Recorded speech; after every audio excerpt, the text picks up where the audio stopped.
You don't have to know a lot of things in order to make a huge difference for the Lord in the world. But you do need to know a few things that are great and be willing to live for them and die for them. People that make a difference in the world are not people who have mastered a lot of things.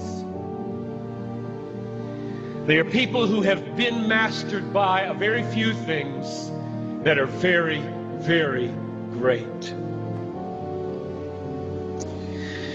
If you want your life to count, you don't have to have a high IQ and you don't have to have a high EQ. You don't have to be smart. You don't have to have good looks. You don't have to be from a good family or from a good school.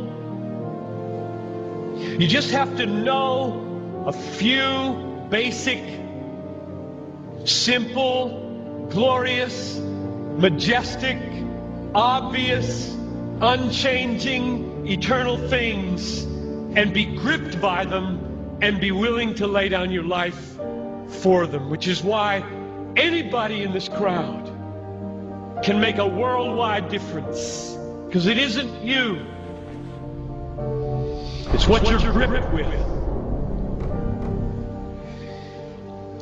But one of the really sad things about this moment right now is that there are hundreds of you in this crowd who do not want your life to make a difference. All you want is to be liked. Maybe finish school, get a good job, find a husband or a wife, a nice house, a nice car, long weekends, good vacations, grow old healthy, have a fun retirement, die easy, no hell. And that's all you want. You don't give a rip whether your life counts on this earth for eternity. That's a tragedy in the making. That is a tragedy in the making. About 3 weeks ago, we got news at our church that Ruby Eliason and Laura Edwards were killed in Cameroon. Ruby Eliason, over 80, single all her life, a nurse, poured her life out for one thing: to make Jesus Christ known among the sick and the poor in the hardest and most unreached places. Laura Edwards, a medical doctor in the Twin Cities, and then in retirement, partnering up with Ruby, also pushing 80, and going from village to village in Cameroon. And the brakes give way. Over a cliff they go, and they're dead instantly. And I asked my people, is this a tragedy?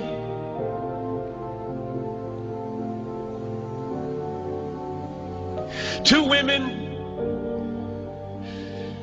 in their 80s, almost, a whole life devoted to one idea: Jesus Christ magnified among the poor and the sick, in the hardest places. And 20 years after most of their American counterparts had begun to throw their lives away on trivialities in Florida and New Mexico, fly into eternity with a death in a moment. Is this a tragedy, I asked? It is not a tragedy. I'll read you what a tragedy is. I've got a little article here from Reader's Digest. You don't read Reader's Digest, I know that. But there is a generation who does. This is a tragedy. Title of the article: Start Now, Retire Early. February 1998. Bob and Penny took early retirement from their jobs in the Northeast 5 years ago when he was 59 and she was 51. Now they live in Punta Gorda, Florida, where they cruise on their 30-foot trawler, play softball, and collect shells. That's a tragedy. That's a tragedy. And there are people in this country that are spending billions of dollars to get you to buy it. And I get 40 minutes to plead with you, don't buy it. With all my heart, I plead with you, don't buy that dream. The American dream. A nice house, a nice car, a nice job, a nice family, a nice retirement, collecting shells. As the last chapter, before you stand before the Creator of the universe to give an account with what you did. Here it is, Lord, my shell collection. Look, Lord, my shell collection. And I've got a good swing. And look at my boat. God, look at my boat, God. Well, not for Ruby and not for Laura. Don't waste your life. Don't waste it.